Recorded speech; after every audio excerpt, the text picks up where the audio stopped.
Star प्रवाहावरील लग्नानंतर होईलच प्रेम या मालिकेच्या आजच्या भागात म्हणजेच 26 मेला आपण पाहणार आहोत की नंदिनीवर जसा दीपकने हल्ला केला तसंच आधी काव्यावर देखील हल्ला झाला होता। याबद्दलच मानिनी काव्य आणि पार्थला ओरडत असते।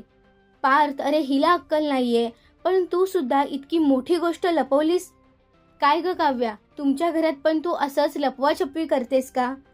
यावर मानिनीची काव्या माफी मागते आणि ती झालेला सगळा प्रकार मानिनीला सांगते। हे सगळं होत असताना मात्र वसू आत्या खूप घाबरलेल्या असतात। तर इकडे जीवा खोलीमध्ये नंदिनी सोबत असतो। दीपकला आता चांगलीच अद्दल घडवली पाहिजे हे तो नंदिनीला सांगत असतो। इतक्यात तिथे पार्थ येतो। जीवा, ही लढाई आता आपली आहे। दीपकला दोन्ही देशमुख एकत्र आल्यावर काय परिणाम होतील हे लवकरच समजणार आहे, असं म्हणत पार्थ आणि जीवा दीपकला धडा शिकवायचं प्लॅनिंग करतात। काव्या या दोघा भावांमधील बोलणं ऐकत असते। तर इकडे मात्र वसू आत्या घाबरलेल्या असतात। नंदिनीला लग्नातून पळवून घेऊन जायला मीच दीपकला सांगितलं होतं, पण आता या सगळ्यात माझा हात काही नाहीये असं त्या स्वतःशीच बोलत असतात। इतक्यात तिथे रम्या येते। ती वसू आत्याला म्हणते की घाबरू नको, जीवा आणि पार्थ दीपकला काहीच करू शकत नाहीत। तर इकडे सकाळी खोलीत पार्थ आणि जीवा दोघेही नसतात। वसू आत्याला कल्पना सांगते की पार्थ दादा आणि जीवा दादा सकाळी सकाळी रागात बाहेर गेलेत।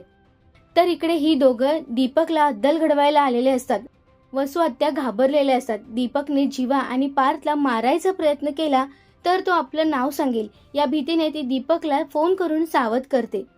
त्यामुळे आता मालिकेच्या येणाऱ्या भागात आपण पाहणार आहोत की वसू आत्याने सावध केल्यामुळे दीपक वेश बदलून पार्थ आणि जीवासमोरून निघून जातो।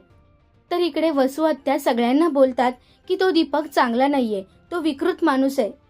वसू आत्यांचं असं बोलणं ऐकून काव्या विचारते की तुम्हाला कसं माहित दीपक बद्दल? आता मालिकेत वसू आत्याने लग्नावेळी घातलेला घोळ आणि या सगळ्यात देखील त्या सामील आहेत का याबद्दल घरच्यांना समजेल का हे पाहणं महत्त्वाचं ठरणार आहे। मालिकेतील हा ट्विस्ट तुम्हाला आवडला का हे आम्हाला कमेंटमध्ये नक्की सांगा। मराठी टेलिव्हिजन विश्वातील बातम्या, अपडेट्स आणि गॉसिपसाठी सबस्क्राईब करा राजश्री मराठी शोबज।